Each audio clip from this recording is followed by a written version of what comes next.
Fala, meu povo lindo, tudo bem com vocês? O tema dessa aula é um tema importante, que é da Reforma Protestante ainda, mas a visão do Calvinismo. Vamos falar um pouco sobre essa visão, vamos falar sobre quem são esses também conhecidos como puritanos ou presbiterianos, a depender da localidade. A gente vai te mostrar um pouquinho sobre isso, tá bom? Mas antes de fazer isso, é importante a gente fazer uma contextualização. Eu quero que você agora se ligue. Vínhamos da Idade Média. A Idade Média é aquele período que vai durar do século V ao século XV.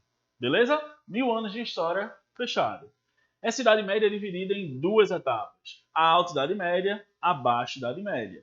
Do 5 ao 11, século Alta Idade Média. Do 11 ao 15, Baixa Idade Média.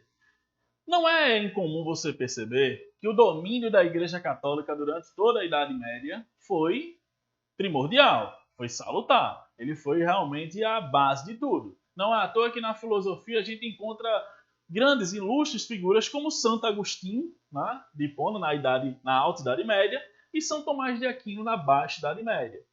São os grandes filósofos dessa época. Mas a aula não é sobre filosofia, então, voltando para a parte histórica, você vai enxergar o seguinte: esse domínio da Igreja Católica foi questionado. Muitas vezes foi atribuído a ele uma espécie de questionamento, seja por causa de eventos que eram questionados na Alta Idade Média, mas que de forma mais brândoa, como na Baixa Idade Média esses eventos aconteceram, tais quais as guerras, ou a peste negra e outros mais, que levaram as pessoas a questionar a ideia, né, de Igreja Católica, tá bom? Dessa religião. E é nesse momento em que vai surgir a Reforma Protestante, no fim da Idade Média para o início do Estado moderno. Estamos falando aqui do século XVI, ou seja, a gente ultrapassou a barreira do século XV, damos adeus à Idade Média e focamos agora no Estado moderno, que também será chamado de absolutismo, tá bom? Nesse instante da história, em 1517, você vai ter Martinho Lutero como um monge da Igreja Católica que, assim como outros que foram perseguidos, né, já havia tido John Hus, Wycliffe e outros que haviam na Idade Média questionado, aqui na Idade Moderna tratou de fixar as 95 teses, né, na Igreja de Wittenberg, na Alemanha. Ao fazer isso, Martinho Lutero não queria criar uma religião nova. É importante você ter consciência disso. O que ele queria, na verdade, era fazer reforma. Ele questionava, né, a postura da igreja, a postura dos padres, do papa e etc. Então, ao fazer esse questionamento, logo uma camada social se interessou por endossar, tá bom? Por dizer, beleza, velho, eu concordo e eu vou te apoiar nessa ideia. E essa camada social é a burguesia. Agora eu chamo a atenção para você que o calvinismo talvez tenha sido a galinha dos ovos de ouro dessa burguesia, beleza? Mas a gente vai ainda precisar entender um pouco melhor para eu chegar aqui nesse calvinismo da gente está querendo chegar. Essa burguesia endossa o Martinho Lutero porque a burguesia queria uma diminuição do domínio, do predomínio que existia da Igreja Católica. Essa burguesia queria que a Igreja Católica tratasse de voltasse para os assuntos religiosos, né, para umas questões. E olhe lá, também questionava, por exemplo, a não possibilidade do lucro, a usura, que a Igreja Católica atribuía como sendo um pecado. Precisava essa burguesia de ter uma espécie de religião que abarcasse, né, que naturalizasse o seu comércio, a sua vida agora, que não mais está vinculada à terra como na Idade Média, mas agora no comércio, no mercantilismo, que é o instante que estamos vivendo. Fechado? Então, bom, nesse instante a gente tem Martinho Lutero fixando essas 95 teses, endossado por toda uma camada burguesa que queria que isso acontecesse. Aqui a tradução da Bíblia irá acontecer por Lutero. Sai do latim, uma língua que era totalmente dominada por quem fazia teologia e, consequentemente, seguia esse viés religioso, traduzido para o alemão, algo que, entre aspas, popularizou. Assim como a invenção da imprensa, a gente falou sobre isso em outros momentos, né, fazendo aqui esse apanhado histórico, que viabilizou a pulverização desses livros, ou seja, o maior acesso a tudo que era informação religiosa. Se Lutero foi responsável por isso na Alemanha, na Suíça, né, vindo da França, João Calvino será responsável por essa reforma protestante. Não bastante, na Inglaterra, Henrique VIII trará de fazer também essas mudanças e a gente tratou sobre isso também, já em outro momento, em outra aula anterior. Aqui então começamos a nossa história para falar sobre esse calvinismo. O que é a religião calvinista? Vou tentar não adentrar tanto, vou pedir licença para tentar te explicar um pouco e pedir sua compreensão para que você me acompanhe nessa jornada. De forma que aqui a gente está tentando desenhar um conhecimento conjunto, eu e você. Beleza? Bom, Deus sabe de todas as coisas, concorda comigo? Se ele é onisciente, portanto sabe se um ser humano na sua liberdade escolherá ou não, porque de alguma forma Deus não tem um controle sobre isso, né? Permite que haja o mal. Esse era um grande dos questionamentos do calvinismo. Essa onisciência de Deus questiona esse livre-arbítrio para os calvinistas. Aliás, essa expressão livre-arbítrio será palco de uma observação muito interessante daqui a pouco. Beleza? Bom, na Idade Média, figuras como eu falei aqui, Santo Agostinho, dizia que o mal não é, kitsamulo, né? Ou seja, o mal não existe. Na verdade, o mal é a ausência do bem.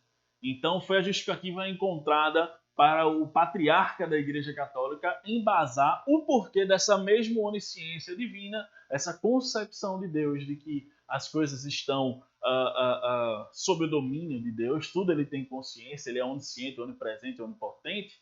Mesmo assim, ele vai dizer, na verdade, não é que haja o mal é a ausência do bem. Então, para o calvinismo, que foi mais tarde, como aqui dito a você, esse calvinismo levou em xeque de volta esse pensamento. Bom, se mesmo assim, se Deus é onisciente, por que permite? Outra coisa, se mesmo sabendo das nossas inclinações, como os calvinistas entendem, para o pecado, por que escolhe nos criar? Né? São questionamentos atribuídos aos calvinistas. Ao criá-lo, por sua vontade, soberania, bondade, está sentenciando ele ao inferno ou não? Será que já existe uma predestinação, né? Já que Deus sabe que você conhece seu coração e sabe, né, se você terá essa inclinação ou não? Os calvinistas fazem questionamentos tais quais esse. Estou fazendo aqui de uma forma mais simplória, só para me fazer claro, peço sua compreensão. Deus sempre sabe o resultado, então por que não evita esse lado negativo? Vamos falar sobre esse livre-arbítrio.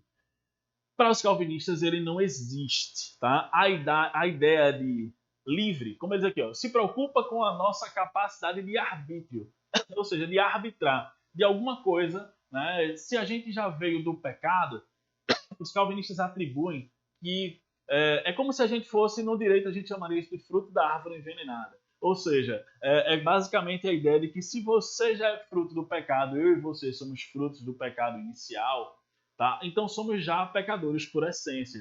Então a nossa capacidade de arbitrar o sim ou não, ela já está questionada. Seria basicamente como, de alguma forma, sei lá, você possui no seu corpo algum vírus. Eu vou falar de uma área aqui que eu não conheço, tomara que eu acerte.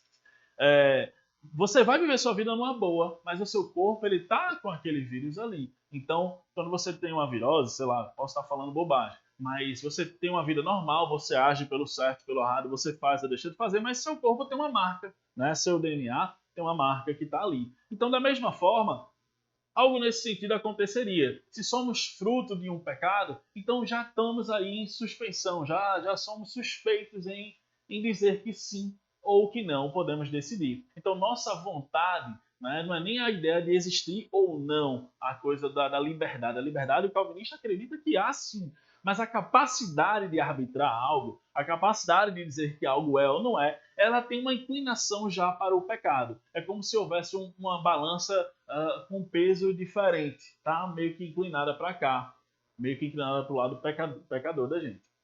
Tá? Então, nossa vontade de fazer ou não fazer foi contaminada então por esse pecado original, acabaria que não seríamos isentos. Então, de certa forma, somos responsáveis. Eu acho que eu consegui fazer claro, espero que você tenha entendido, né, que essa é uma visão calvinista, um questionamento calvinista sobre isso. Vale a pena ressaltar, e eu não vou entrar aqui nesse mérito, não é nosso propósito, de que existe uma distinção entre arminiano e calvinista. Tá? O arminiano não concorda, é uma vertente ali, é um entendimento diferente. O arminiano não vai aceitar essa ideia de que o pecado nos afetou, né? Que estamos sim capazes, livres, pelo sim ou pelo não, de escolher. Beleza? Mas aí é outra história. Na base, nas 5 letrinhas dos calvinistas, a gente tem aqui a total depravação, ou seja, essa ideia de que o pecado nos afetou logo de cara, a eleição incondicional, que é esse questionamento sobre a onisciência ou não para ir ao inferno ou não. A escolha de Deus, ela acaba sendo mais importante. Para a visão calvinista, é como se Deus elegesse, escolhesse você para ser salvo dessa inclinação ao pecado. Percebeu a diferença? Não é a questão de você, com suas ações, determinar se vai ou não o pecado. Você já está inclinado aí e na sua soberania, na sua bondade, né, na sua capacidade de ser melhor, de ser bondoso, de ser maravilhoso, ele traz você para uma visão, uma possibilidade de salvação. Tá? Então daí você começa a entender a visão da predestinação que tanto se fala. Você entendeu agora? Não é que você já nasceria, de certa forma, predestinado ao não, mas Deus consegue, com sua misericórdia infinita, trazer essa visão mais para cá, né? Mais para o lado do não pecado. Beleza? Então, essa eleição incondicional é a onisciência ou não de ir para o inferno. A escolha de Deus é mais importante do que a nossa vontade, a vontade do homem. A soberania de Deus é maior do que a soberania do homem, a capacidade do homem. Então, aquela ideia de arbítrio e tal, somos livres e nós escolhemos pelo sim ou pelo não, ele diz aqui, Deus tem mais capacidade do que você para decidir por você. Tá? Então, ele relativiza, talvez seja a palavra, essa visão. E isso, claro, é a visão calvinista. Não estou aqui dizendo que está certo ou que está errado, de jeito nenhum. Estou querendo só te apresentar um pouco dessa visão para você entender. A expiação limitada. Existe um calvinista que não acredita, né, nesse povo. O sacrifício de Cristo foi para todos, né, ou não. Para os calvinistas, nem todos serão, porque Jesus Cristo, na sua soberania, saberá quem será salvo ou não. Você entendeu? Né? Isso seria a expiação limitada. A graça irresistível é a ideia de que ninguém consegue resistir a Deus. Sabe aquela passagem de que agindo Deus, quem impedirá? Então, ele tem essa graça, né? Ele pode lhe oferecer essa graça de salvar você. Tá? A graça irresistível. A palavra já diz tudo, né? A expressão já diz tudo. E por fim, a perseverança dos santos, ou seja, a evidência de que será salvo ou não. A verdadeira conversão vai te aproximar de Deus, ou seja, então vamos lá, né? Para o calvinista, vamos se inclinar, vamos buscar a Deus, porque se houver um verdadeiro consentimento, uma verdadeira conversão, ali a aproximação será possível de acontecer e, consequentemente, a sua salvação. Beleza? Espero que você tenha entendido. Não sou a pessoa mais, conhecedora do assunto, mas o pouco que eu sei tento te passar aqui agora. Quem foi João Calvino? João Calvino nasceu na França e logo se mudou para a Suíça. Lá na Suíça havia uma tolerância religiosa, que é chamada de paz de Kappel, né? Pode dizer assim, a portuguesando a história. Então, para o João Calvino, a predestinação pelo trabalho é algo já existente. Se você quer, sabe aquela ideia de prática de boas obras? Aqui vai ser convertida um pouco essa ideia do trabalho. E é por isso, talvez, que a burguesia endosse. As questões de Enem muito voltam-se, quando se trata de calvinismo, para esse endossar, para essa visão bacana que a burguesia tem sobre ela. Está sempre atribuída o calvinismo à ligação com a burguesia. Porque ela incentiva o lucro, porque ela incentiva a acumulação de capital, de riqueza, ela instiga ao trabalho, dizendo que se você não ainda conseguiu um reconhecimento, né, uma vida material bacana, é porque você ainda não se esforçou, né, o suficiente. Tá? Então, vai condenar qualquer tipo de preguiça, vai condenar qualquer tipo de mazela, de jeito nenhum. Tá? Só uma vida disciplinada vai levar você a uma riqueza, não somente material, como também nesse sentido espiritual. Tá? Então, bênçãos divinas linkadas aqui, ligadas ao crescimento material. A burguesia, então, como eu disse, encontrou nesse pensamento um embasamento para suas ações lá no Estado moderno.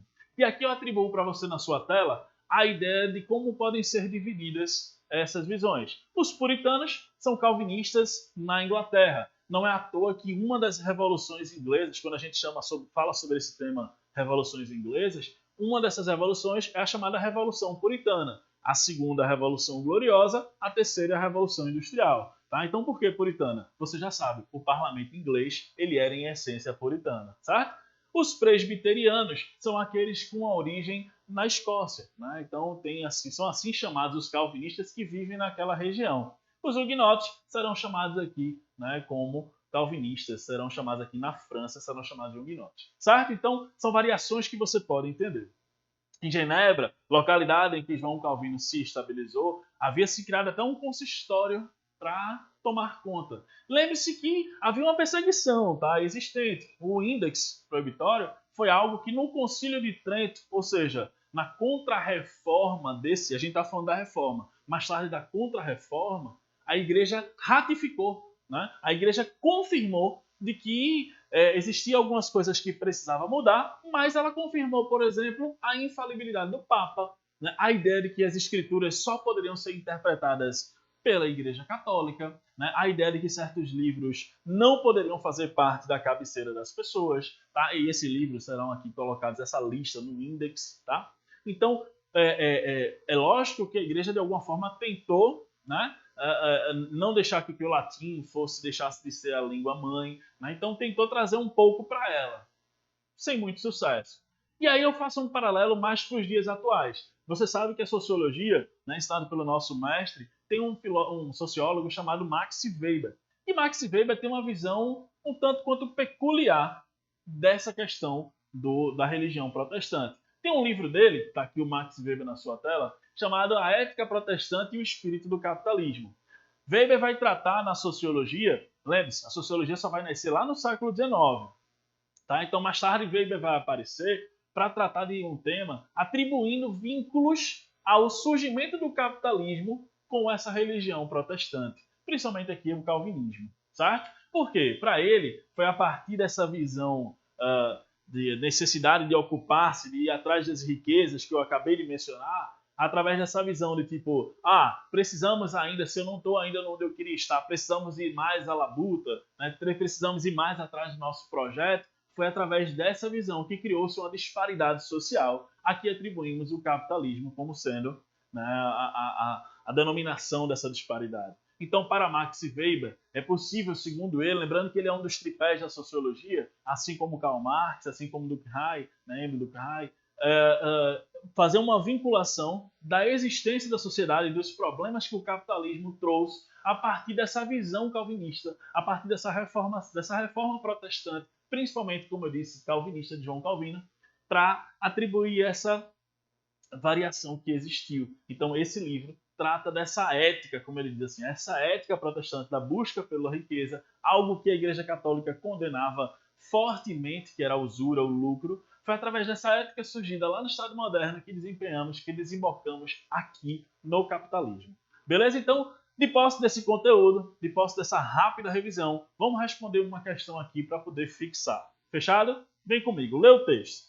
É a vida profissional do homem que lhe dá certo treino moral, uma prova de seu estado de graça, né? Então entenda a graça aqui como um presente para a consciência, que se expressa no zelo e no método, fazendo com que ele consiga cumprir sua vocação. Não é o trabalho em si, mas um trabalho racional, uma vocação que é perdida por Deus. Perdida por Deus.